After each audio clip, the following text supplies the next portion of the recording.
Raigad, Chhattisgarh. Behalf of KMK Public School, I wish you very very happy Independence Day to all Indians. Thank you. स्वतंत्रता दिवस की सभी देशवासियों को, प्रदेशवासियों को, नगरवासियों को ढेर सारी शुभकामना, बधाई।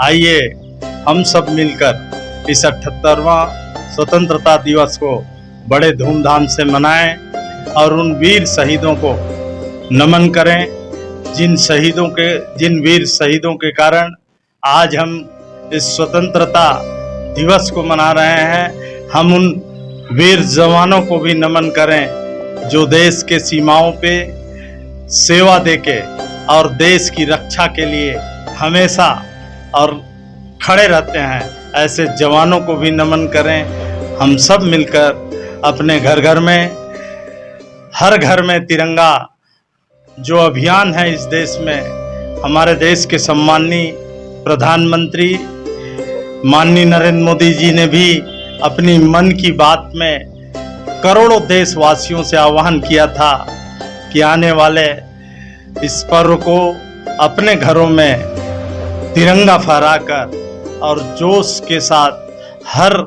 देशवासी इस स्वतंत्रता दिवस को मनाएं। जय हिंद, जय भारत।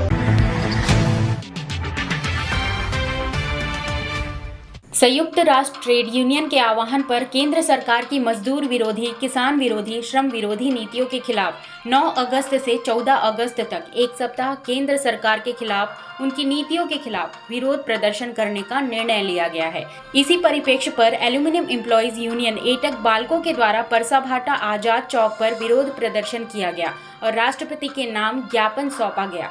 ज्ञापन में कहा गया कि 3 नए आपराधिक कानूनों को वापस लेने पर विचार किया जाए। 3 नए आपराधिक कानूनों को वापस लेने की आवश्यकता है। आम लोगों को 1 जुलाई 2024 से लागू किए गए 3 नए आपराधिक कानून के दूरगामी प्रभाव के बारे में पता नहीं होने की संभावना है। यह ध्यान देने की आवश्यकता है कि इन कानूनों को उचित परामर्श के बिना लोगों पर थोपा गया है। यहाँ तक कि संसदीय समिति द्वारा दिए गए सुझावों को भी नजरअंदाज किया गया है।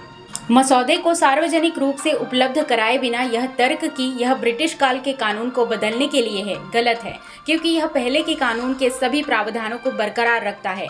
आईपीसी की धारा 124, जिसका उद्देश्य राजद्रोही, एक विशिष्ट ब्रिटिश राज अधिनियम को दंडित करना है, को बरकरार रखा गया है और इसमें 3 साल की कैद का प्रावधान है, जिसे बढ़ाकर 7 साल का कैद कर दिया गया है। लोगों के किसी भी जमावड़े और जमावड़े के नेताओं को आतंकवादी घोषित किया जा सकता है।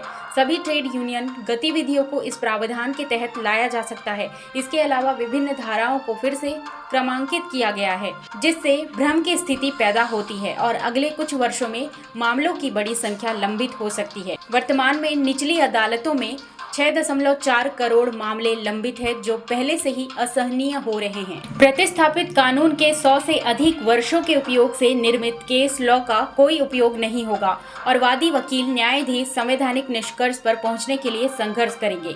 एचएसओ को एफआईआर दर्ज करने के सभी अधिकार दिए गए हैं, यानी एफआईआर दर्ज करना भी उनका विवेकाधिकार होगा, जबकि पहले के प्रावधान के तहत हर नागरिक को एफआईआर दर्ज करने का अधिकार था।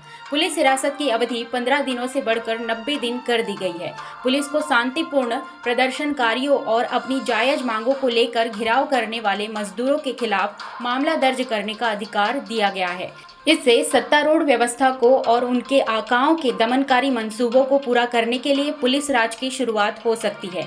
हिट एंड रन मामलों से संबंधित गंभीर प्रावधानों के कारण पहले ही देश भर के ट्रक ड्राइवरों की ओर से इसका विरोध हुआ और सरकार को पीछे हटना पड़ा और कहना पड़ा कि इन धाराओं को लागू नहीं किया जाएगा, लेकिन उन्होंने उन्हें निरस्त नहीं किया है।